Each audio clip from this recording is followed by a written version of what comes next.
Last night on the Ireland Contracting Nightly Sports Call. Jeff, just real quickly, we're talking about baseball last night. The Texas Rangers are still undefeated in the postseason, 7-0 as they go up 2-0 on Houston. And now it looks like Philadelphia's going to go up 2-0 in their series against Arizona. And how about the Phillies with 19 home runs, 16 of them solo in 7 games of a postseason. And the new Mr. October is now Kyle Schwarber, who the Pirates know very well. Yeah, I can't say that I'm rooting for the Phillies. It's hard to root for a Philadelphia team. Man, I guess Arizona isn't done yet. It's only a couple of games in, right. But not the same joy that I had yesterday. But, man, you're right. And, how about Schwarber being that leadoff guy that you would never expect? And if the Pirates are to get back in a position of even contending, they're going to have to open up the wallets. But that's another topic for another day. We instead talk about the Steelers right now, only because they had Mike Tomlin's press conference today. And he didn't say all that much, but he was interesting to hear him talk about Dan Moore. I guess out of all these topics, the fact that he is back at practice and the depth chart came out and he's still listed as number 1. Is that surprising to you in any way? No, and I don't think that necessarily means that he's going to start on Sunday. Right. I mean, depth charts are nice. They're good for broadcasters to kind of prepare, as we both know, but they also can change. And I think we'll see, and he said it was a big if. Not if Dan Moore, but if Dan Moore would be healthy enough to be able to play on Sunday. And I think that's something that has to play out during the week. Moore said yesterday that he was good to go. Now, players have before also said that they were ready to go and unable to play when Sunday comes around. So we'll see how that health really is. And just because he had those workouts yesterday doesn't necessarily mean that he's going to be the starter. We'll know a lot more tomorrow and Thursday. Those are the 2 big days for practice and installation of the week. But there's good news in that Freiermuth should be back. It looks like Deontay Johnson could be back. All of that should make it better for their offense. They're going to need to score points against the Rams team that knows how to scheme some of their big talent guys open. So we'll see how that goes. I wanted to ask you real quick about what the ESPN NHL poll came out. And they, the 100 guys they expect to have the top seasons. He looks like a very special talent, but he's played 4 games and he's 88 on the list. Some of that stuff just doesn't make sense. Why even have them other than the reason I just said? The reason you just said. That's why you have them, because people click on them and people talk about them. Like, we could do one right now and we could hashtag, Blackhawks and not have Connor Bedard on there and have people in Chicago go crazy because of these idiots in Pittsburgh that think Bedard isn't good enough to be in the top 100. I think this. I love the way Malkin is playing. Not even as much in the offensive zone. What he's doing in the defensive zone, the energy that he's playing with, the determination that he's playing with. Chris Letang said today those guys realize that the runway is getting shorter on their careers. I really like what I've seen the last 2 games. Not saying they played the 2 best teams in the world, but I like that style. And if this motivates Malkin, then you could have a new poll every 5 days and give it to him in Russian and say, people think you stink and you don't play hard. Continue to do that, because I love what his game is, not just the results, but what's led up to the results. Yeah, I think we've seen a very committed Evgeny Malkin to pretty much dovetail what you said. That's what he is this year, and they know what's at stake. These guys only have a few years left. They'd like to win one more. That's why Kyle Dubas did what he did. And by the way, on the rest of that list, you have 71 Jake Gensel. You have Carlson, I think, is 41. Letang's 56, and Sidney Crosby's 23. Our GM Sierra X of the night comes from Josh Gerben. The Philadelphia Eagles have filed a trademark for brotherly shove. The filing, made on October the 10th, indicates the Eagles plan to offer a brotherly shove brand of clothing. The phrase refers to the team's unstoppable quarterback sneak play. So that's a good way to do business. You get something you think can sell, and you put a trademark of it. Michael Buffer made a ton of money on that with Let's Get Ready to Rumble, and others have done the same. Don't say it, Bob. Don't say it. Don't say it. You're going to owe money. Oh, that's right. Retract that. Boom, it never occurred.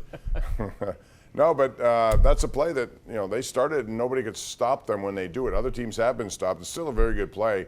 Sometimes I wonder why, for example, if you watch the game on Monday night or whatever it was when the who wasn't in Buffalo? The Giants had a chance with Tyrod Taylor at the 1 yard line after pass interference. So that could have been a situation where you just plow a bunch of guys in and just push. Whoever wins the pushing war gets 1-9. wins the game. So, you like that play, Jeff? Do you think it's a good play? And do you think maybe the league will say maybe we should do something about it and making it illegal?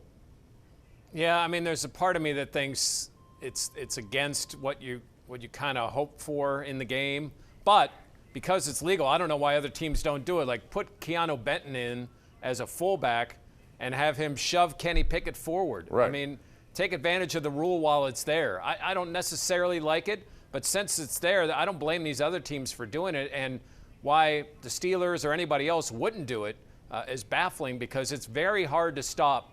If you've got a couple of guys pushing somebody forward, that is a very hard play to stop, especially when you only have to get a couple of inches. Which is why I thought the Giants should have done it in their game against Buffalo. They would have won the game most likely instead With of the running pass. quarterback. With the running quarterback, yep. All right, let's go to the lines, Jeff. We have our number one Cochrane Go One Better caller of the night. We're going to go out to San Antonio. A friend of ours, Josiah, is on the line. What's up, Joe? Hey, Rob. Hey, Jeff. Hey, Josiah. I hate to be the bearer of bad news. I just have 2 quick points. Listen, that game last week against Baltimore was terrible, and I hate to feel this way, but the 7 drop passes by Baltimore, any other team Pittsburgh would have played, we would have got smoked. And let me just say this. The Steelers' stubbornness to let go of coaches at the middle of the year, it needs to stop. Canada should have been going. How many weeks in a row, Bob, are we going to sit here and watch this offense be terrible? Every week it's the same thing. They can't move the ball. Every week it's slow. I'm sick of seeing this lackadaisical offense, and nothing changes. They need to let Canada go. Well, philosophically, they just haven't done it. They could have done it last year. They could have done it this year. They chose not to do it. We'll see what happens starting this week. But you're right, it's been stale from that point of view, and absolutely true about what he said about the Ravens, Jeff.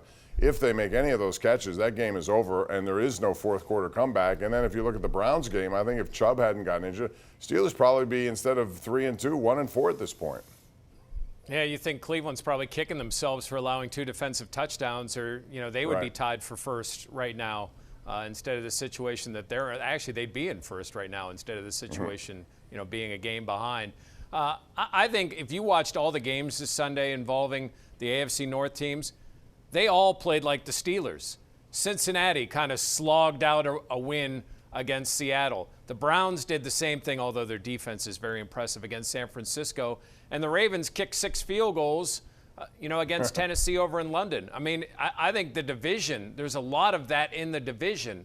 It's not pretty football. It's northern football, prepare you for December and bad weather. I think all 4 of those teams kind of play that style. Now, when Joe Burrow gets going, maybe Cincinnati can separate itself a little bit offensively. But I think the other ones, that's the type of teams they are, and that's the type of games they win. And it's also the way the NFL is playing right now. All but 2 games went Except under for Miami. In the over and under, right. And now you have the Miami Dolphins who are doing things that we haven't seen before in terms of yardage. Tyreek Hill almost has 1,000 yards in 6 games. If I had to ask you this right now, your MVP, to me it's Tyreek Hill. I know people want to go to Tua Tagovailoa because he's the quarterback down there, but man, Tyreek Hill gives them a dimension that not many teams have. You couple him with some of the other speed they have, that's a hard offense to try to stop. Yeah, I hate to just agree with you, but I would agree with you because I think his speed creates so much problem for other teams that it opens that offense up. I mean, yeah, Tua's got to make the throws, but Hill is playing on another world. I mean, imagine if he were still in Kansas City, and Kansas City's still good without him. But what he's done with Miami, or done for Miami, is remarkable. And if he stays healthy and Tua stays healthy, yeah, I think Hill should be the MVP. Yeah, it's interesting. That trade worked out well for Miami, but I think in the long run, Kansas City will benefit from that as well because they got a lot of equity, and they still have a very good team, obviously. And through the draft, if they don't make mistakes, they should take advantage of that. By the way, as of right now, the first 2 picks of the draft go to the Chicago Bears. Interesting, until they trade one to Pittsburgh for Allen Robinson or somebody like that. Anyway, let's go to Frank in Moon Township. Hey, Frank, what's going on? Hey, Bob. Hi, Jeff. How you guys doing? Good. How are you? Hey, Frank. Hi, guys. Hey, you're talking about that play in NFL, and it's funny because Penn State on Saturday did the same thing. They put their fullback in the middle and their 2 running backs on each side, and they pushed the quarterback right through the end zone. It's funny how colleges are starting to do it too. But my main thing is I wanted to talk about was I watch other teams play. Of course, you guys watch a lot, and I watch a lot. But I always notice how offensive coordinators, I mean, we're always blaming Pickett, but I watch how offensive coordinators use their quarterbacks in the best ways they can, like the guy from San Francisco. That they coach him to do exactly what he's capable of doing. And I don't think Kenny gets that chance. I don't think they use him for what he can do, like to roll out of the pocket, to move around a little bit. And I just think that's one of the biggest problems with Canada. He doesn't know how to use them, and I think that's a big problem. Well, that's one of the things I wouldn't say, because I do think he uses his legs maybe more than he should, quite frankly. I think what he needs to do is settle himself in the pocket, wait an extra second, and let things develop, Jeff. I see that more of as a problem than, running all over the place. He tends to run a little bit too much for my liking. Yeah, step up in the pocket. Trust your offensive line, and, that's a two-way street. They've got to do things to allow him to get that trust. But I also think he's best in play action. And if you're not consistently running the ball, what defense is going to bite on play action, or what's going to allow you to call that? I think that's part of the problem with this offense. And, yeah, Matt Canada takes some of the blame, but, Kenny could be more accurate. He's missed some open receivers this year. Yeah. And again, I think over the middle, we highlighted that on our kickoff show on Sunday with Charlie Batcher, 4 different guys that he missed. And I guess that's part of it. But, second-year player, I still want to be patient with him because I still think he has what it would take to be a good, solid quarterback in this league.